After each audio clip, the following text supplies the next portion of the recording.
ከፕላስቲክ የሚሰራ ሩዝ መሰል ምርት ለገበያ እየቀረበ ነው የሚል ጥቆማ ደርሶኛል ሲሉ የኢትዮጵያ ፌዴራል ፖሊስ ከፕላስቲክ የሚሰራና ተጠቃሚውን የሚያሳስት የሩዝ ምርት የሚመስል ውጤት ለምግብነት እንዲውል ለገበያ እየቀረበ መሆኑን ጥቆማዎቹን ደርሶናል ሲል አስታውሷል።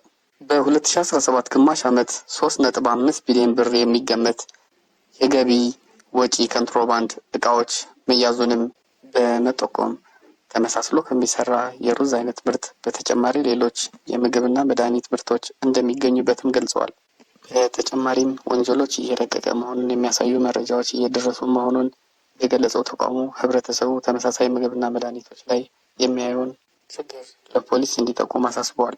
ፕላስቲክ ሩዝ ወይ እውነተኛ ሩዝ መለያ መንገዶች።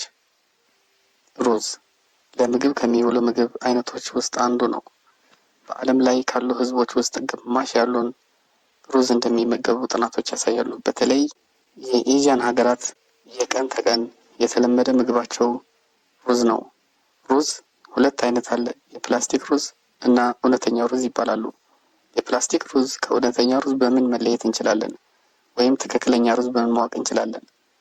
ልጆቻችን ምን እየበሉ ነው?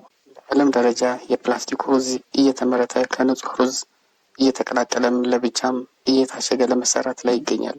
የፕላስቲክ ሩዝ በ6 የተለያዩ ደረጃዎች እንዴት እንደሚለይ የሚከተለው አቀርብላችኋለሁ። አንደኛ፣ በውሃ ሙከራ። አንድ የሾርባ ማንኪያ ሩዝ በአንድ ብርጭቆ ቀዝቃዛ ውሃ ውስጥ በመንከር እውነተኛው ሩዝ ወደ ታች ይሰምጣል። የፕላስቲክ ሩዝ ደግሞ ክብደቱ አንጻር ከላይ ይንሳፈፋል። ሁለተኛው የእሳት ሙከራ ነው። ጥቂት የሩዝ ጥራጥሬዎችን ያቃጥላሉ። የተፈጥሮ ሩዝ እንደ ሌሎች እህሎች በቀላሉ እንደ እህል ሽታ ወደ አፈር ይቀየራል። በተቃራኒው የፕላስቲክ ሩዝ ሲቃጠል ጠንካራ የፕላስቲክ ሽታ ያወጣል። ሶስተኛ፣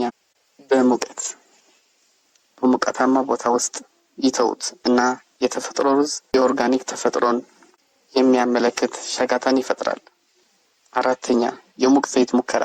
የሩዝ እህል ወደ ሙቅ ዘይት በማስገባት ማብሰል ተፈጥሯዊ ሩዝ ይበስላል፣ ከላይ ብቅ ይላል።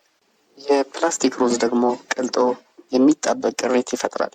አምስተኛ፣ በማብሰል ሩዝ ማብሰል እና ውሃውን ይመልከቱ። የፕላስቲክ ሩዝ ከተፈጥሮ ሩዝ በተለየ መልኩ ጥቅጥቅ ያለ ቅሪት ይፈጥራል። ስድስተኛ፣ የመፍጨት ሙከራ። የሩዝ እህሎችና የፕላስቲክ ሩዝን በመውቀጫ መፍጨት።